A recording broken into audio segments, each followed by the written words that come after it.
Saudara-saudari dan anak-anak yang terkasih dalam Kristus, dari Novisiat SVD Kuburuteng Manggarai Flores NTT, saya Pastor Freddy Zahadin SVD menyampaikan ucapan selamat jumpa lagi lewat siraman rohani.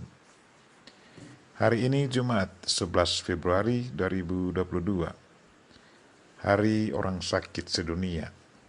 Pada hari ini kita persembahkan doa dan misa kita untuk orang sakit. Injil hari ini diambil dari Markus bab 7 ayat 31 sampai 37. Kita diingatkan supaya memanfaatkan obat yang sudah disiapkan Tuhan dalam diri kita. Marilah kita berdoa memohon penerangan Roh Kudus. Dalam nama Bapa dan Putra dan Roh Kudus. Amin. Tuhan dan Allah kami, puji dan syukur kami haturkan kepadamu, karena Engkau mengingatkan kami bahwa Tuhan sudah menyiapkan obat yang sangat baik dalam diri kami, supaya selalu dimanfaatkan. Tuhan, gerakkanlah hati dan pikiran kami untuk memanfaatkannya dan mendoakannya sebelum kami mengolesnya pada bagian yang sakit dalam tubuh kami. Tuhan, utuslah Roh Kudus-Mu, terangilah pikiran dan hati kami, agar sabda-Mu yang akan kami dengar dapat kami pahami dengan baik, dan isi pesan-Mu dapat kami hayati dan amalkan dalam hidup harian kami. Doa ini kami sampaikan dengan perantaran Kristus Tuhan kami. Amin. Tuhan sertamu dan sertamu juga. Inilah Injil Yesus Kristus menurut Markus. Dimuliakanlah Tuhan. Pada waktu itu Yesus meninggalkan daerah Tirus dan lewat Sidon pergi ke danau Galilea di tengah-tengah daerah Dekapolis. Di situ orang membawa kepadanya seorang tuli dan gagap dan memohon supaya Yesus meletakkan tangannya atas orang itu. Maka Yesus memisahkan dia dari orang banyak, sehingga mereka sendirian.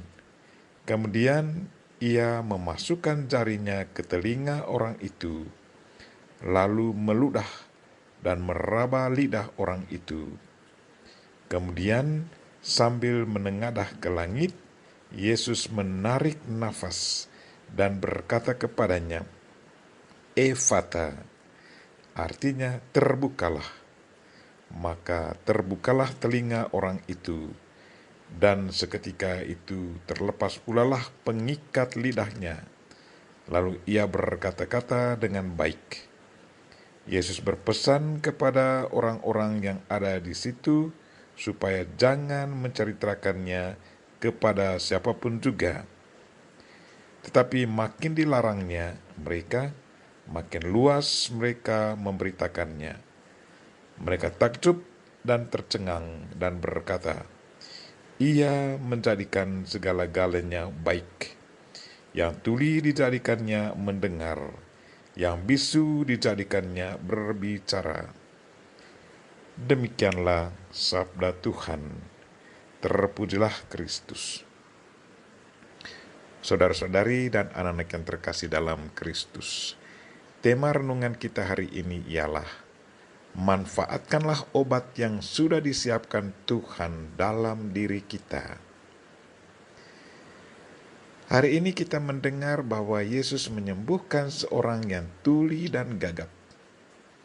Orang tuli biasanya gagap juga karena tidak terlatih untuk mendengar kata-kata. Orang tuli dan gagap dalam Injil hari ini pasti merasa bahagia karena ada orang yang membawa dia kepada Yesus dan meminta Yesus untuk menyembuhkan dia. Mereka percaya bahwa Yesus pasti menyembuhkan orang tuli dan gagap ini. Proses penyembuhan orang tuli dan gagap yang kita dengar hari ini sedikit lain dari proses penyembuhan orang sakit lainnya. Dalam menyembuhkan orang tuli dan gagap ini, ada dua jalan yang dilalui Yesus. Yang pertama, Yesus Kristus memisahkan orang tuli dan gagap ini dari orang banyak. Mengapa Yesus memisahkan dia dari orang lain? Yesus mau tunjukkan perhatian yang sangat khusus kepadanya. Yesus merasakan perasaan dari orang tuli gagap ini. Sifat orang tuli dan gagap adalah sangat-sangat sensitif dan cepat merasa malu. Sadar akan sifat orang tuli dan gagap ini, Yesus menariknya ke samping, biarkan mereka dua sendirian. Satu ajaran bagi kita untuk selalu sensitif terhadap orang lain yang mungkin punya banyak kekurangan dalam dirinya. Pada umumnya, orang tuli dan gagap sangat sensitif akan reaksi orang lain. Yang kedua, Yesus menyembuhkan orang tuli dan gagap ini dengan sentuhan jarinya. Ia memasukkan jarinya ke dalam telinga orang ini, lalu meludahinya dan merabah lidahnya.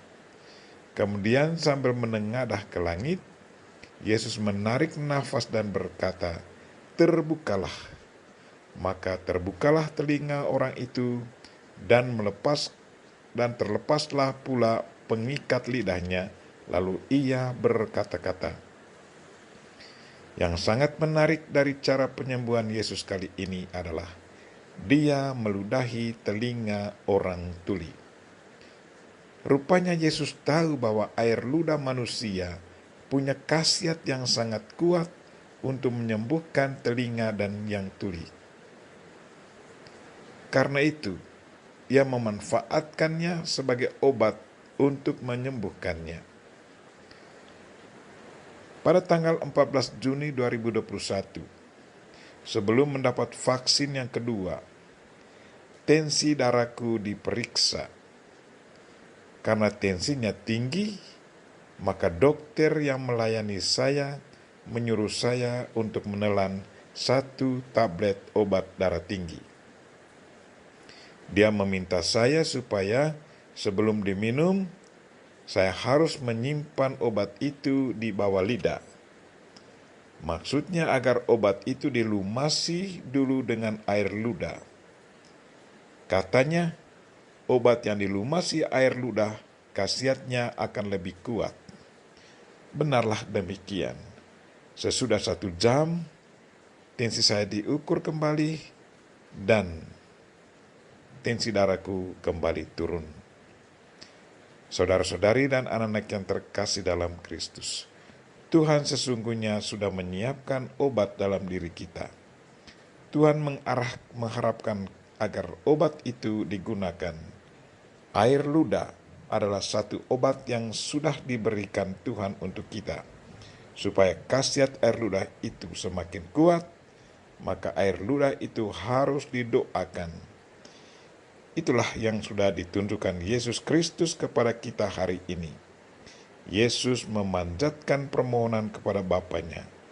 Sesudah dia mendoakan dan merasa yakin akan kekuatan kuasa Allah dalam air ludah itu, maka berkatalah Yesus kepada orang tuli itu, "Ephata," terbukalah. Maka telinga orang tuli itu pun terbuka. Sejak saat itu, orang tuli itu bisa mendengar dan berkata-kata. Saudara-saudari dan anak-anak yang terkasih dalam Kristus, dari kisah penyembuhan orang tuli dan gagap ini, kita diingatkan bahwa Tuhan sudah menyiapkan obat di dalam tubuh kita untuk menyembuhkan diri kita, entah luka atau apa saja. Selain itu, kita juga diingatkan supaya selalu sensitif akan keadaan orang yang berkekurangan. Ikutilah sikap Yesus yang begitu memahami perasaan sesama.